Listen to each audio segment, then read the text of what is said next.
Welcome to the Area Game of the Week preview show. I'm Eli Blankinship, joined alongside me, Rowden-Stum. And boy, last week we had a pretty nice matchup between the Smith Center Redmen and the Plainville Cardinals. And we have our recap, as always, brought to you by Parker Nisbeth. A big shout out to him. So here's that recap.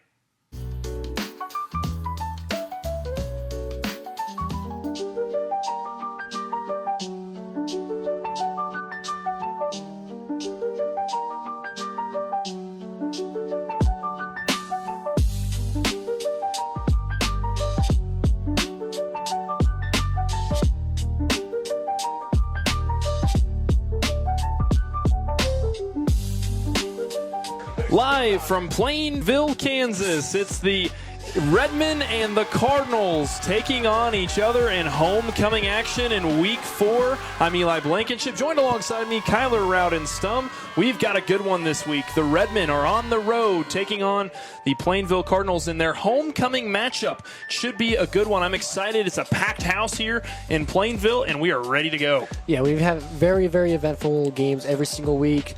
And so I expect nothing less, especially being a homecoming game. You know, Redmond coming in at 3-0 versus Plainfield coming in 1-2. You know, records do not really, you know, they're iffy. You know, especially now going into district play this week. Every team is really fighting for this. These next games, going this mid to end of the season, is really where it's going to matter. Just because these are the games that's going to get you into the playoffs or not. Call. It's ahead. White, you've won the toss. Do you want to hear your option? Down on the sideline, okay? Hey, if it doesn't kick, doesn't go the way we want it.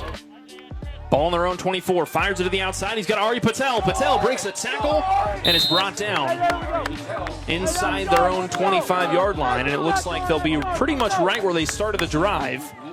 Two receivers out to the left. Datino out of the gun. Drops back to throw it. Fires one to the outside. He's got a man. Caught by Patel.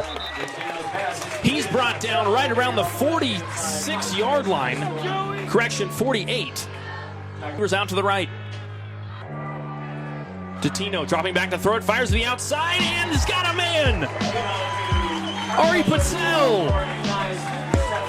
A nice reception. It looks like they're going to spot him about a yard shy. Datino drops back to throw it. Shimmies his shoulders, fires one to the near sideline. He has Patel. Patel hauls it in just past midfield and picks up a crucial first down for the Cardinals. Hutchinson, this time he hands it off to Powers. Powers breaks through the gap. He's got nobody near him. Green grass in front of him all the way to the house. The Redmen take a 6-point lead, a 4-point lead. That was a very big play, just like the first touchdown. They finds that gap, and he's just gone there. What a great job by him again, being a big thing, especially after the penalty against him, moving him so far back. He knew he needed to have a big play, and he showed up and did it right there. A line drive kick kind of bouncing off the grass, and it's handed off to Puckett. Puckett breaking the outside inside the 50, brought down right at the 37-yard line. Hutchinson, shotgun formation. Fakes the handoff. It's a keeper breaking to the outside, cutting inside again, all the way to the goal line. Parker Hudson with an explosive play. Hutchinson looking to put the nail in the coffin now for the Redmen. This time he takes it himself right up the middle. Touchdown, Redmen.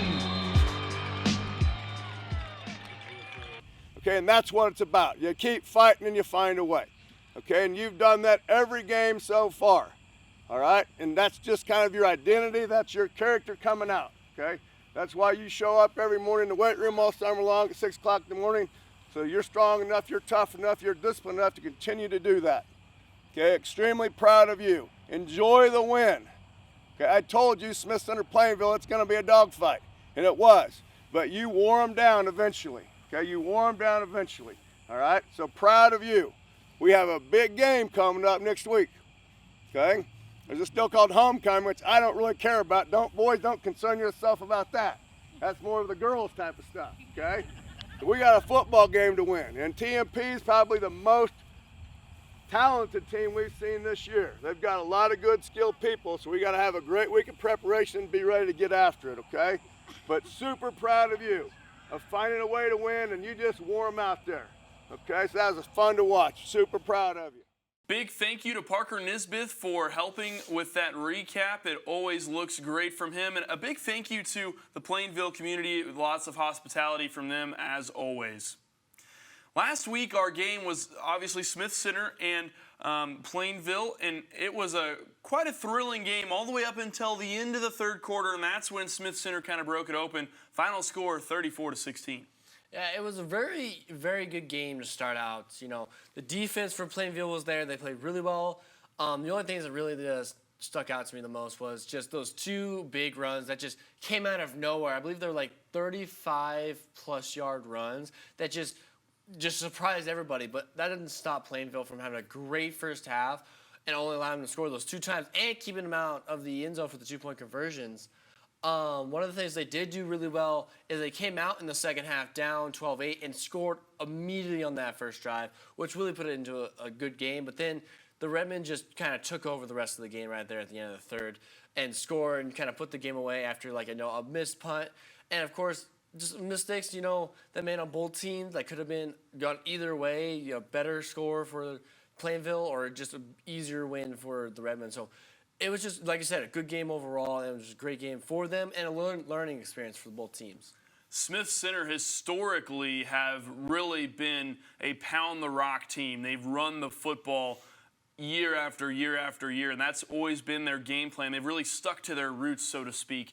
And they had really big scoring drives in the first half and were 35-plus yards for their runs, like you said. And it was interesting because they really struggled to throw the football the entire game. And so they really just had to pound the rock. And it worked for them, but it took a little bit of time to get the run game going, especially going into that second half was when they finally got the run game to really break free. And you wonder if maybe some of that had to do with just wearing down your opponent, so to speak, especially late in the game. The run game can be really hard to stop if your opponent is mentally and physically, starting to be worn down. Yep, and that's where those run teams have to work on their endurance because you're doing so much physical work that it's really hard to last the whole game. So if they do it, they're gonna wear their team down because it's so much physicality with the run game because you're running straight into, you're trying to plow through a lot of the guys, especially going up the middle on a lot of them. And so that's what they exactly did. They've had that training, had the many years of doing it, stuck with it, and just wore the Plainville down all the way through, like I said, the third, fourth quarter. That's where you see a lot of success from these teams is in the late games. And as I said, it was a very close game all the way into the beginning of the fourth quarter, and that's when Smith Center kind of just broke things open. And it was brought to you primarily by Parker Hutchinson, the quarterback for Smith Center. He's such a dual-threat quarterback. He's able to really run the ball well. Speaking of Parker Hutchinson, I got to speak with him on the field after their win against Plainville. So we'll move over to our interview section with head coach Mike Rogers, additionally quarterback Parker Hutchinson. On field after their win against Plainville with quarterback Parker Hutchinson. Parker, a big win for you guys. You guys were pretty close at halftime. What was the message to your team at halftime? They scored that first touchdown, and I could see it in our players' eyes. I knew we wanted it more than anyone else. And we just, after that first drive, we took it down the field and scored, and I knew we were going to win that football game. You guys boast a run-heavy offense, and it seemed like it was on full display tonight. Walk me through a little bit of that strategy for you guys tonight. You had a really big touchdown run for you guys' first score of the night. Yeah, we've really been a huge run team the whole year. It's worked to our advantage. Loving it. Parker, a great win for you guys. Is there anything else you'd like to add about tonight's win? No, sir. We're coming, baby. Thanks, Parker. On field after their win against Plainville High School, I'm on field here with head coach Mike Rogers of Smith Center. Coach, how are you feeling after this win? You guys moved to 4-0. Great start to the season. It is a great start. You look at last year, and we were 0-4 to start the season. So we played a lot of young kids, and sometimes there's some pain you have to deal with when you do that, but it's paying off this year. Our kids had a tremendous summer in the weight room, and I think they have for the last couple of years. But, I always feel like our strength this year is our offensive line. And Plainville put a lot of guys in the box. So, the first half, I think we only ran 19 plays, and And other than the 2 big runs, we didn't really move the ball very consistently, but I think we wore them down in the second half and started moving the ball like we would like to. So we kind of took control in the second half and was pretty happy with the performance there. You talk about the strength of your team. It was really seemed like a very strong battle in the trenches tonight. Talk a little bit about that battle in the trenches on both sides of the football, offensively and defensively. Well, they've got some big kids too, and they lost one of their best linemen. But, we know a Smith Center Plainville game was going to be a tough battle. They put a lot of guys in the box, and that was kind of what they did last year. And so that's what we practiced against. And so I don't think it was anything that we weren't prepared for, but sometimes I think our guys do a good job of just staying after it, and they wear people down eventually. So I think that kind of what happened in the second half, and then things started to get more consistent. We started getting eliminating some of those negative plays that we were having in the first half, and starting to get bigger chunks of yardage. So. There's certainly some history between both of these teams. Smith Center and Plainville, always a very anticipated matchup between both schools. It was homecoming tonight for Plainville. What was the atmosphere like, and how was it like for both your guys' team and you guys? What was the message going forward to your guys' squad? Well, there's just a lot of history between these two teams, in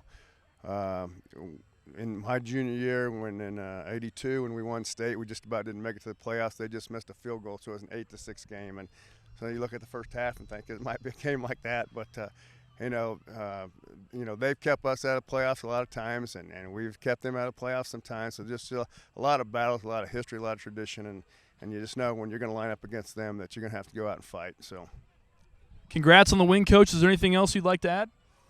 No, we're just going to get prepared for. We've got a great TMP coming in. I think they're extremely talented, so we've got a big game ahead of us next week. Thanks, Coach.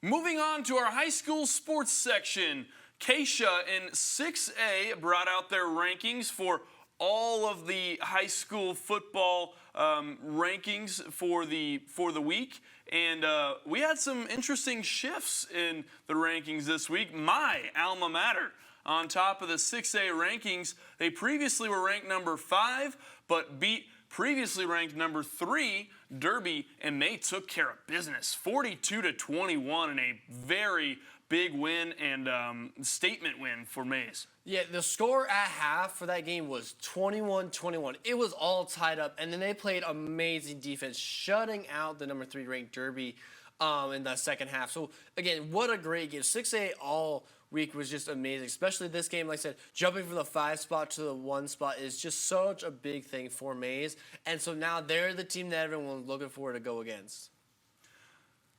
Additionally, coming in at number 2, Wichita Northwest. They sit at 3-1. Like I've said many a time, historically they've been such a dynasty at Wichita Northwest.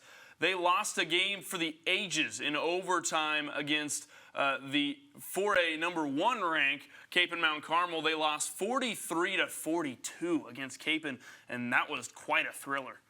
It really was, man. They literally held the lead all the way until like 11 minutes left to go in the fourth quarter, and then just went and then just couldn't hold it there. They scored, went into overtime 30-35, and then most of overtime, nothing until after both teams under a minute. Northwest was the first one to score, put them up 7, and then same under that minute, probably less than 30 seconds.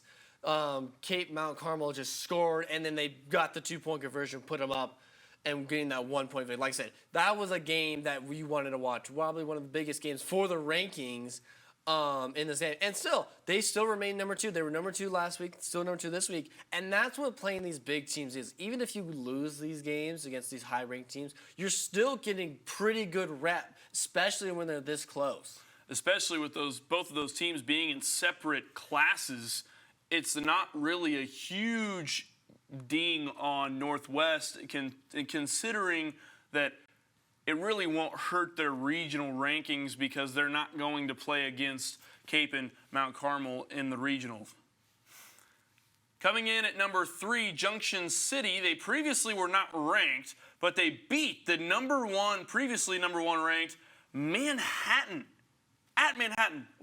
That's insane. They beat them 28-14. Attendance was over 5,000 people, and they shut them out in the second and fourth quarters. It was an absolute crazy upset here. I believe it was possibly Manhattan's homecoming on that, and so the field was packed with Manhattan fans. And so the fact that Junction City went in there, against this #1 team, that everyone looks against and kind of fears a little bit, and they pulled out a win like that is absolutely crazy, just because you see those from time to time, and those just what make football so interesting and so unpredictable, just because anything can happen. It could be the #1 versus the bottom of the top rankings, the 8th or whatnot, non-ranked.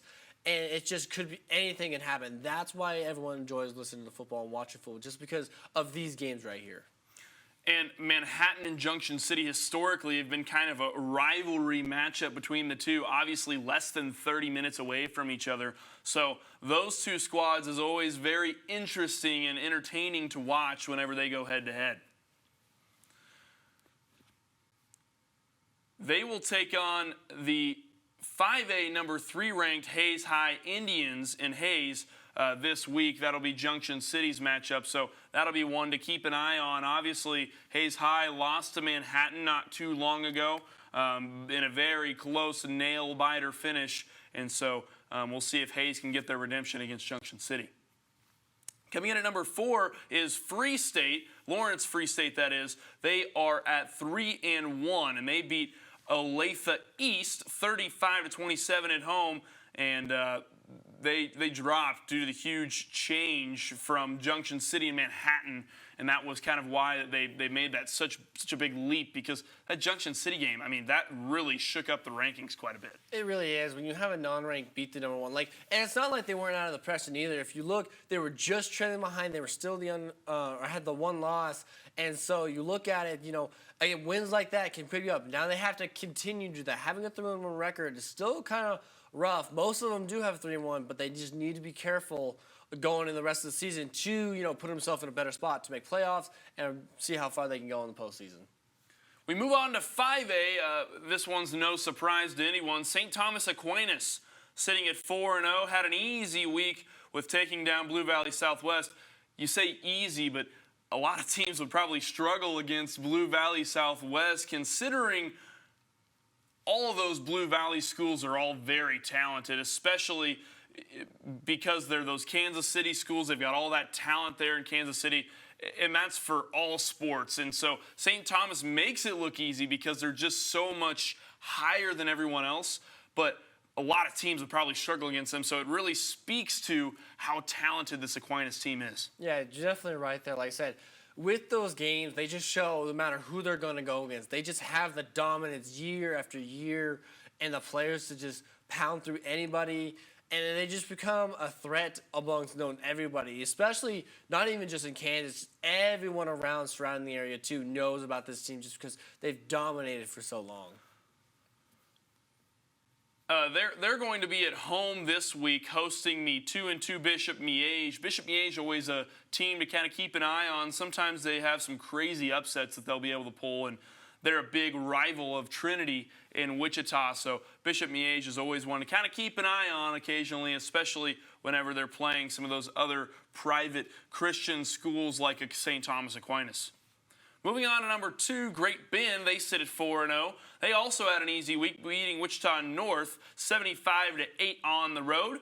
After 3 games on the road, they go home to host the 2-2 Dodge City Demons. So that'll be a one to keep an eye on. Dodge City, always a powerhouse in terms of really all sports, football, soccer, whatever it is. Seems like they're always a team to talk about. Yeah, definitely. They're a team. They're the team that's kind of like, I wouldn't say dark horse, but like always just barely into the conversation. They're never out fully because, they're the team that's going to creep up on you if you're not paying attention and then steal that win right from under you. Moving on to #3, Hayes. No other than Hayes High and the Indians. They are 3-1. They hosted Garden City Buffaloes for their homecoming, and they took the win pretty handily, 48-20. They now have a game to keep an eye on. It's probably going to be one of the games of the week, really, in all of Kansas high school football. They're taking on #3 in 6A, Junction City. Junction City obviously just beat the previously number one ranked 6A Manhattan in Manhattan, and that's a tough place to play. Hayes played Manhattan week 3 and lost 10-8 in the final minutes. So this is really going to be a little bit of a redemption game for Hayes High, and see if they can maybe work their way back up into the rankings a little bit higher if they can beat Junction City this week. And like I said, I'd say this every week. It's Hayes High playing 2 different top 5 ranked 6A teams. Just shows that, and keeping well with them, just shows that they are a team that's going to come to play when it goes to the 5A playoffs and stuff, because they're playing those teams that are really, really tough. And so then they need that, though, especially in the 5A brackets with the teams. The competition is just crazy every year. No matter who you're playing, every game is going to be a good one. At 4 is Mill Valley. They're 3-1. They took care of business on the road against Lawrence, winning 42-21. St. James Academy comes in at number 5. They're 3-1, and they won at home 32-29 against Blue Valley.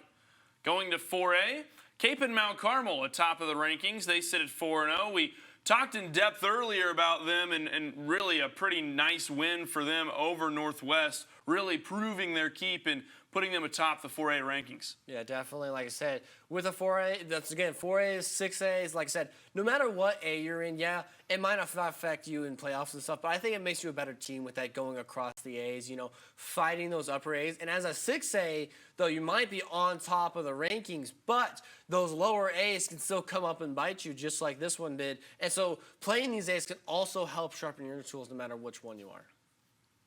Coming in at number 2, Bishop Miege. They sit at 2-2. They're coming off a tough loss against Rockhurst, 35-0. And they've got an even tougher game this week against the number 1 ranked in 5A, St. Thomas Aquinas, on their home turf. And St. Thomas, not only the number 1 rank in 5A, they're the number 1 rank in Kansas across all classes. So that's going to be a really tough one for Bishop Miege. Coming in at number 4 is Bueller. They sit at 3-1. Big win against Circle this week, 42-20, and they scored in every single quarter, and it seemed like it was just kind of a steamroll for them. Yeah, it was just another game of the week for them, you know, and that's the thing, though. With those games, you got to continue to keep doing it, and I like what they did. I believe it was 7-14, 7-14 for every quarter, so keeping consistent, going with it, and just working on those skills when you get games like this, is because these are the times you stick in those guys that don't play too much and work with them within the varsity in case injuries happen, things go, you know, penalties happen, they have to leave the field, just things like that you prepare for. These games help with that. We move on to 3A, and it's really no question on who is going to be atop of the rankings. It's Andale. They sit at 4-0, and they took care of business on the road against Collegiate. They won 54-7. They remain on the road as they take on Nickerson this week. And then Hayden is sitting at 4-0. They'll try to keep up with Andale. They hosted Wamego, winning 42-6. They'll go back on the road to Hiawatha, and that'll be an interesting one to keep an eye on. Holcomb is 4-0. Scott City also sits at 3-0, and then Rock Creek sitting at 4-0 as well. Moving on to 2A, southeast of Saline is 4-0. They hosted Kingman at home. They took the win 58-6. This week they'll head to Lyons, Kansas to take on the Lions of Lyons, and they'll have an interesting matchup. Nemaha Central coming in at 4-0. They had a closer game at home against the Blue Comets, winning 28-14, and handed Chanute their second straight loss on the season. They'll go on the road to take on the 2-2 Oskaloosa Bears, and then that'll be one to kind of keep an eye on. Oskaloosa, always a team to keep an eye on. They are a little bit of a dark horse this year, as we mentioned. Kind of another team that was a dark horse was Dodge City. Oskaloosa kind of in that same boat. They sit at 2-2, and so they'll be one to keep an eye on. Osage City comes in at number 3. They're 4-0. And then Hoisington comes in at number 4. They're 3-0. Council Grove comes in at number 5 at 4-0. Moving on to 1A, Jackson Heights comes in at number 1. They are 4-0. They were on the road and took down McLeod 55-8. They stay on the road going to Easton, Kansas, taking on the Pleasant Ridge Rams.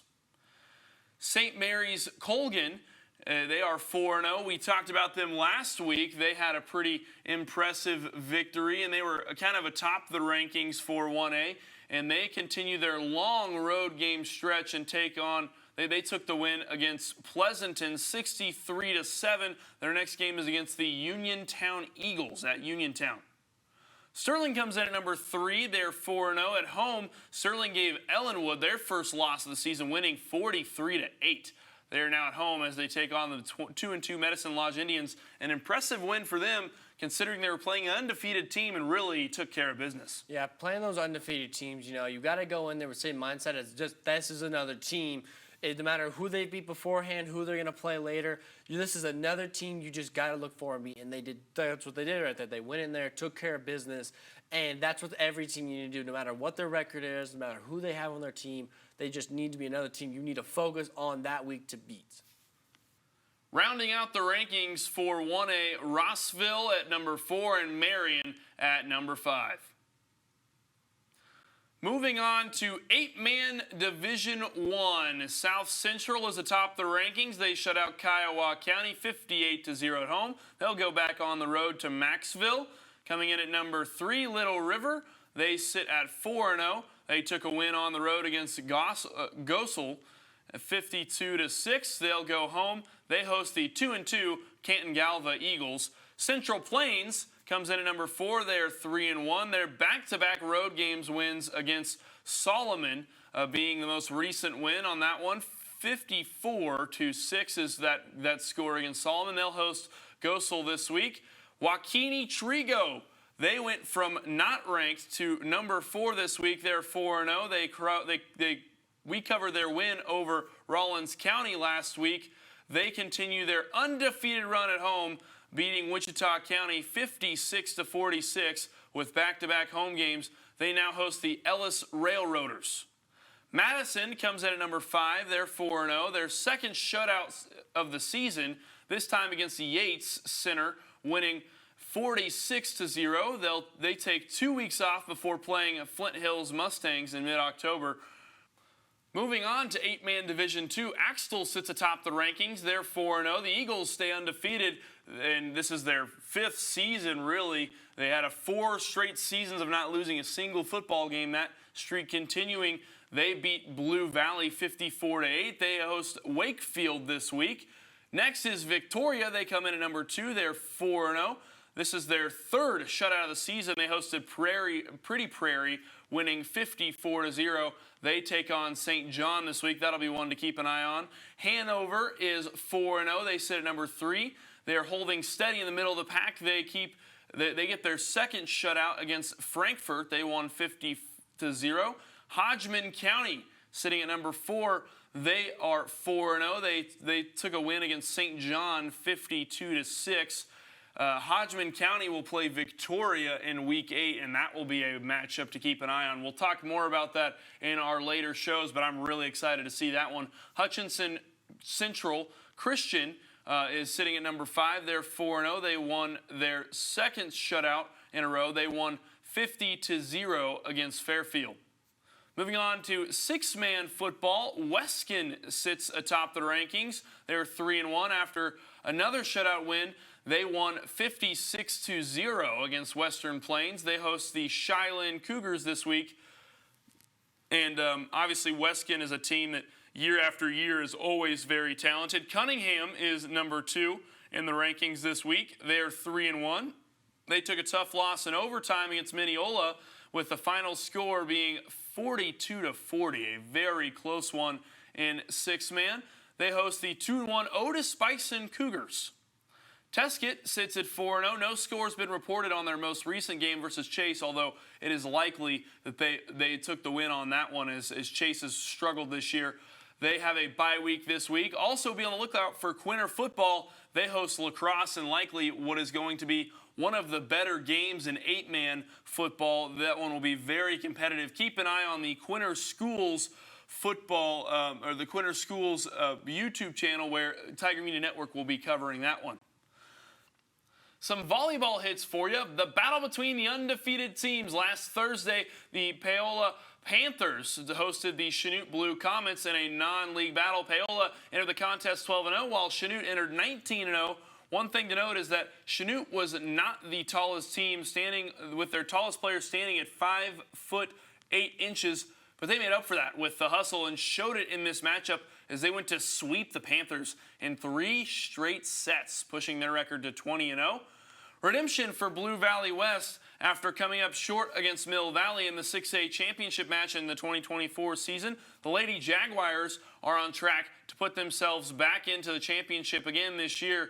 They're 15-1, including sweeping 3 ranked teams, which include the number 2 in 5A Blue Valley Southwest and number 3 in 6A Olathe West and number 8 in 6A Olathe North. They're also set to rematch Mill Valley on October 11th, 2025 at Mill Valley. Moving to cross country, the 3-time state champs looking good. Quinter High School is looking to put up another strong season. They already took first in the first 3 meets, including their own home meet in Quinter, Kansas. Senior Elliott Churchwell and Kendrick Solinsky are returning state placers for the Bulldogs, taking 3rd and 12th at last year's state meet. Both of those guys are ones to keep an eye on, as they'll definitely be looking to place even higher this year at state. Yeah, especially with being the senior leaders here, coming back after a great season last year with them for individual and then, of course, the team-wise as well. And then so now leading the team, taking the charge. Of course, the show already taking those 3 wins in the first matches, or should I say first meets. And so they just continue to excel, and that's one thing you don't see from a lot of small schools is these guys doing over and over and over again. And I love seeing this, especially from a school you don't see too much from anywhere else. Maybe some of basketball from here and there, from state stuff, but the cross country has really just been performing every single year. Andover's seniors looking strong. Aiden Braun and Maddie Wallace dominate Wichita East Fritz Snodgrass Invitational. Braun took his first ever win, crossing the finish line with 16:30.89. Won this by nearly 9 seconds between runner-up Jace Thomas of Augusta. He came in at 16:39.32. Wallace locked in a 5:51 final mile to win the girls' race for the 2nd straight year. Moving to our Area Game of the Week reveal, it's Downs Lakeside taking on Sylvan Lucas. Sylvan Lucas sitting at 4-0 and holding strong after another dominating win against Rock Hills. In the 2024 season, they took the win 50-8, and they were also 4-0 at this point in the season last year, looking to kind of repeat history, so to speak. The end of the season, 6-3, losing their last game in overtime, 40-38 to Central Plains. Obviously, Central Plains, a very talented team. The Lakeside Knights looking to come off back-to-back losses, most recently being shut out by Clifton Clyde, 46-0. In the 2024 season, the end of the season, 3-6, and they're looking to kind of change the outcome this season, but now they have to do it on the road. Players on this team to watch will be number 2, junior Eli Schmidt, who leads the team in passing yards, 346 yards on the season, and rushing yards, he sits at 200 yards. Schmidt's main target is number 10, junior Colby Klein, with 182 receiving yards. And that'll be an interesting matchup. Those two teams are certainly both ones that are in the race for regional standings, I guess district standings, I should say, especially Sylvan Lucas. They're a team that will be one to really keep an eye on going into postseason. Yeah, and definitely going into this game, going against another 500 team, is they need to continue to, again, to assess threat and then continue to take down these Lakeside Knights, just because these 500 teams are pretty tough teams, you think, you know, especially with who they've played and who they've lost to, because if they could have lost to pretty big teams, but going into the rest of the season, like I said, after first week of districts, this is where everything matters. Big wins here and losses hurt much more. We're going to move on to our FHSU football recap. This will be really quick here, kind of a quick hitter for you folks. They played Missouri Western in a homecoming matchup, and it was a really close game. Fort Hays State came out on top, and it was really close all the way into really the final moments of the third quarter, and then Fort Hays really broke it open. They really struggled in the first half. Couldn't really establish that ground game. The running game was really a struggle for them all the way into the second half, and then second half, Joshua Clark really turned it on and really seemed to take full stride for the Tigers, and he really came up big for them. Definitely so. Like you said, they struggled to move a lot of the ball, especially with the passing, too. They couldn't quite get anything on there either. So, again, they tried turning to the ground, couldn't get it. And then they must have gone in the locker room, talked about, like, hey, we need to figure out what's going on here, whether it's blocking, whether it's the running. And then they did. Straight out the game, we had multiple large yards gains from, like I said, Joshua Clark, and just moving the ball so well down the field. It looked like the the team that they were talked about at the beginning of the season. They look like the team that was hyped up so well, and they showed it well. If they continue doing that the rest of the season, at home and away, they're going to be a team to be feared. Obviously, Travis Dixon out with an ACL injury, and so that will be something to keep an eye on, especially since Joshua Clark is really kind of taking that lead feature back role for Fort Hays State. That's going to do it for us for this week's Area Game of the Week preview show. I'm Eli Blankinship, joined alongside me, Kyler Rowden-Stum. Be sure to tune in this week at 6:30 for their matchup between Downs Lakeside and the Sylvan Lucas Mustangs. It should be a good one here in the second week of district play.